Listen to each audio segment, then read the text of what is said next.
ਸਮੁੱਚੇ ਸ਼ੰਭੂ ਬੈਰੀਅਲ ਤੇ किसानी नाल दर्द रखन वाले सज्जन जनो मेरी अते अपनी लवावो हाजरी मुख करो पवित्र गज वज के आखो जी वाहिगुरू जी का खालसा वाहिगुरू जी की फतेह।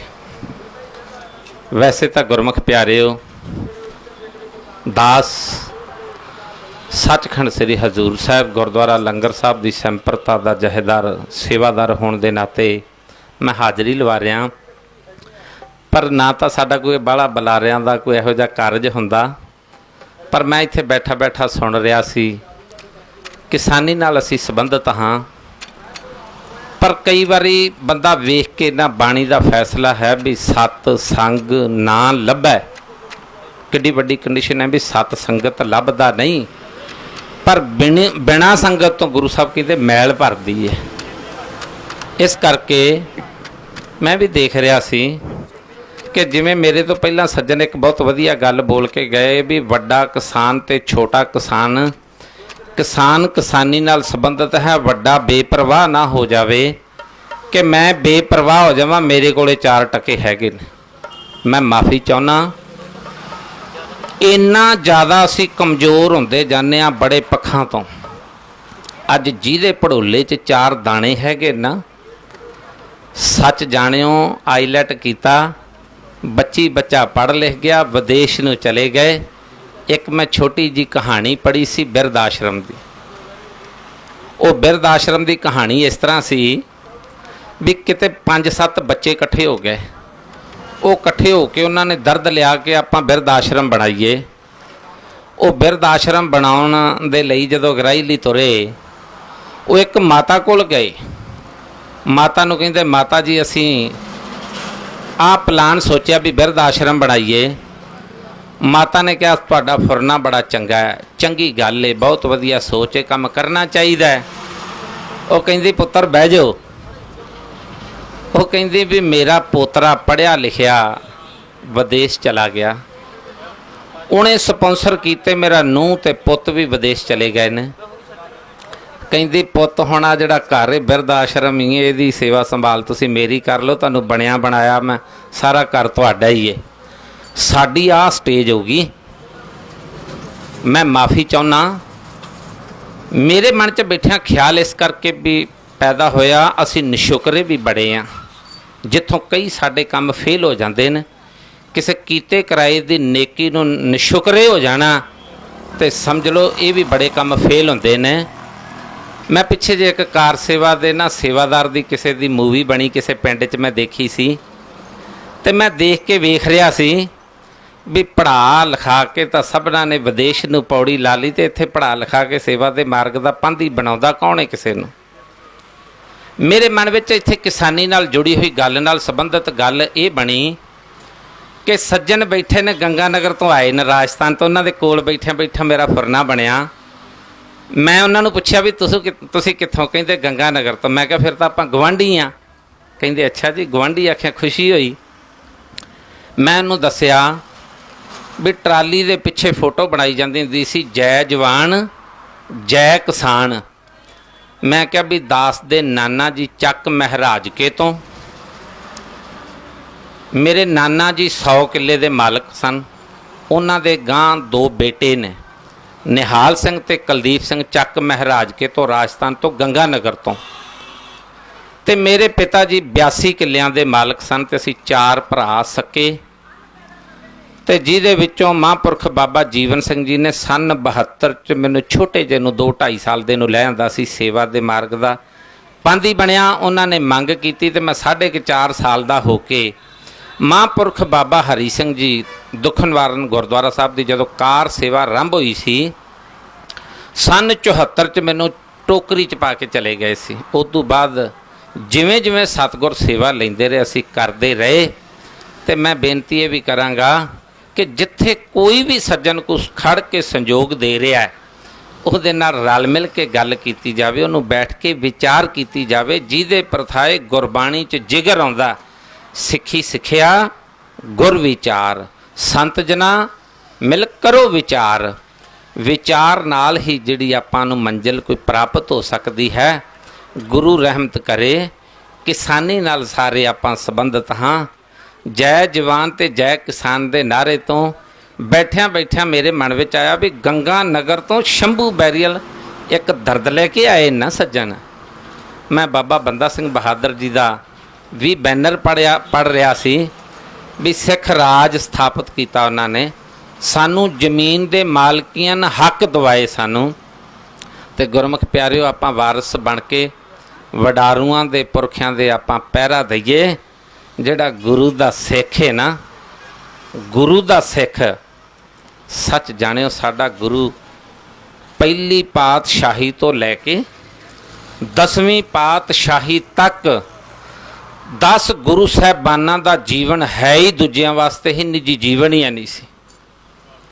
मोती महरे ने जग दुध दा पियाया ते उन्हें कीमत की चुकाई, 14 जी कोलू विच पड़वाए उन्हें, ते जग दुध दा मोती महरे ने पियाया सी। पर साडी पिंडां 'च किते टशनबाजी हो जे ते ललकारा ते बड़क मारदे मैं जट दा पुत्त हां, जट दे पुत्त दी रड़क बड़ी विखाउने कि असीं जट दे पुत्त हां, रड़क रखदे हां।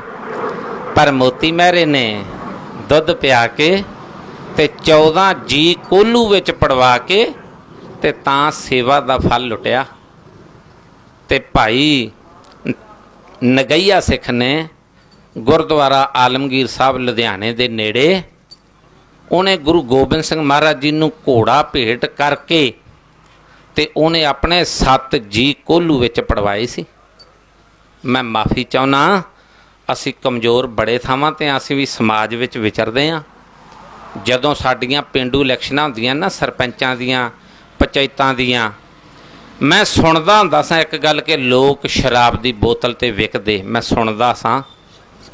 पर एक दिन मैं अखी एक बंदे नूं वेख्या, मैं कोक की बोतल ते विकदे नूं वेख्या, ते बंदे दी समर्था हर पक्ष तो वाधू सी। बड़ी किरपा सी गुरु साहब की, कोई किसी चीज़ की घाट नहीं सी, जायदाद जमीन सारा कुछ। पर मैं बड़ा हैरान होया इनू वेख के, मैं कहा जिहड़ा अपनी सत्थ कट्ठ च सच नहीं बोल सकदा, ये किसी वड्डे मुकाम का मालक बनया उत्थे की सच बोलेगा। सच बोलना बहुत औखा है। गुरु रहमत करे। गुरमुख प्यारिओ, जिहड़े तुसी अपने हक सच की लड़ाई लड़ते हो, आपां एक विचार ते दलील नाल गल करदे हां। गुरु नानक साहब दे सिख हां। गुरु नानक साहब ने विचारां नाल ही जदों नानक मते गए ना, गुरु नानक साहब जदों सिद्धां नाल ज्ञान गोष्ठ करन लगे ते सिद्ध बुड़कन लगे, अधूरे सन ना, बुड़कन लगे। तो गुरु नानक साहब कहते ना रोस ना कीजै उत्तर दीजै, कहते रोस ना करो उत्तर दिओ। सो कहन तो भाव गुरमुख प्यारिओ, मैं तो वैसे तुहाडे प्रेम प्यार की हाज़री दे विच जिन्नी क सतगुर साडे तो सेवा लैंदे ना, आपां सारे रल मिल के एक दूजे दे सांझी हाँ। मैं बड़ा धक्का हुंदा देखिया, तुसी सारे धक्के हुंदे देखदे हो। अखलाकी तौर ते सानू कित्थे कित्थे जलील किया जाता है। भाईचारक साझां साडियां एडियां कमज़ोर हो गईयां ने, गल्लां ही छड्ड दिओ। असीं किन्ने क धीआं दे हक्कां 'च खड़दे हां। सच जाणिओ, जे साडी धी दा किते दुख बने ते असीं दुख मनदे हां, जदों किसी दी धी दी गल बने ते असीं पंचैती बन के खड़ जांदे हां। ये मैं समाज विच देखदा, बड़ा कुछ हुंदा देखदे हां। आपां हर किसी दे दर्द नूं दर्द समझ के आपां दर्द मन्नीए। देखो, जिथे मैं कहना हुन्ना तुसी धी विआहणी होवे, साडे कोले पैमाने लग गए ने। बच्चे ने आईलैट कीता, कोठी हैगी है, कार हैगी है, बैंक बैलेंस हैगा, पड़ोले विच 4 दाने हैगे ने, जगीर बच्चे नूं आउंदी है। सारा पैमाना देखी जावांगे तो कदे किसी ने पूछा भी किन्नी कि जमीर का मालक है, किसी ने वेख्या? बाकी सारा कुछ वेखी जावांगे असीं, पर असीं जमीरां दे पैमाने वचने छड़ दिते ते असीं बड़े कमज़ोर हो गए हाँ।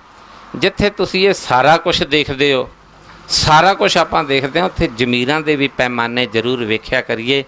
सो गुरमुख प्यारिओ, ये मेरी हाज़री गुरुद्वारा लंगर साहब सचखंड श्री हजूर साहब दे महापुरख बाबा नरेंद्र सिंह महापुरख बाबा बलविंदर सिंह जी कन्नियों हाज़री जान के प्रवान कर लियो।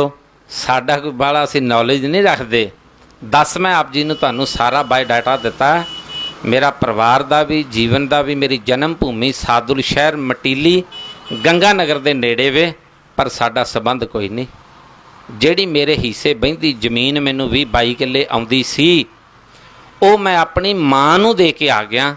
मैं क्या माता तू ਇਹਦੇ ਤੇ आनंद माण ਤੇ मैं कौम ਦਾ सेवादार बन के ਤੇ सेवा ਨੂੰ समर्पित रह के तो मैं तो सेवा ही करनी है ना। सो मैं जिथे ये ਤੁਹਾਡੇ विचार किसानी नाल भी संबंधित रख रहा, तो मैं ये भी गल रख रहा कि जिथे किथे भी प्रेम प्यार की गल की जानी चाहिए, सानू सद बिठा के किया जाना चाहिए। वो मैं तो बीबी जी के विचार भी बहुत चंगे सुन रहा सी। मैं तो ਸਰੋਤਾ बन के सरवण करना लोचदा ਹਾਂ, मैं बकता नहीं हैगा। मैं तो ਸਰੋਤਾ वां, संगत विच बैठ के सुनने वाला, मैं बकता नहीं। पर मैनू बनना पै गया।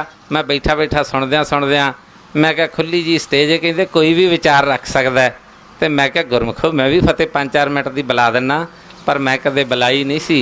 इस टॉपिक ते असीं नॉलेज नहीं रखते।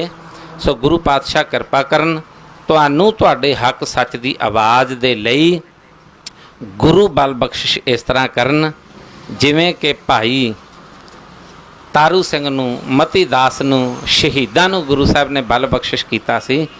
तुसीं ओ योधियां दी धरती दे मालक हो, ते तुसीं ये सारे बहादरी दे कारज रखते हुए, सूझ-बूझ रखते हुए हर गल नूं तौर तरीके नाल, वधिया तरीके नाल पहुँचा सको। जिवें सज्जन कह रहे सी भी साडा धुआं दा दिल्ली पहुँच गया, पर साडियां ये आवाज़ां भी पहुँच जाणियां चाहीदियां ने। ते बहुत सोहनी गल गुरमुखां ने आखी, साडियां ये आवाज़ां जाणगियां, विचारा ही ने। इत्थे किहड़ा किसी ने कोई तोप फड़ी है जां कोई डांगा फड़ियां ने, तां है ही नहीं। साडी कोई विचार है। कहिंदे रोईए ना ते माँ भी नहीं दुध दिंदी। ये तो साडा रोना ही मान लो, यही प्रवान कर लैण भी क्यों ये कलपदे ने। इन्ना क प्रवान किया जाए तो तां भी मसले हल हो सकते हैं। सो बहुत बहुत धन्नवाद जितने प्रेमी जन बैठे हो, सारिਆਂ ਨੂੰ गुरफतेह ਦੀ ਸਾਂਝ ਤੇ ਗੱਜ ਵੱਜ ਕੇ ਆਖੋ ਜੀ, ਵਾਹਿਗੁਰੂ ਜੀ ਕਾ ਖਾਲਸਾ, ਵਾਹਿਗੁਰੂ ਜੀ ਕੀ ਫਤਿਹ।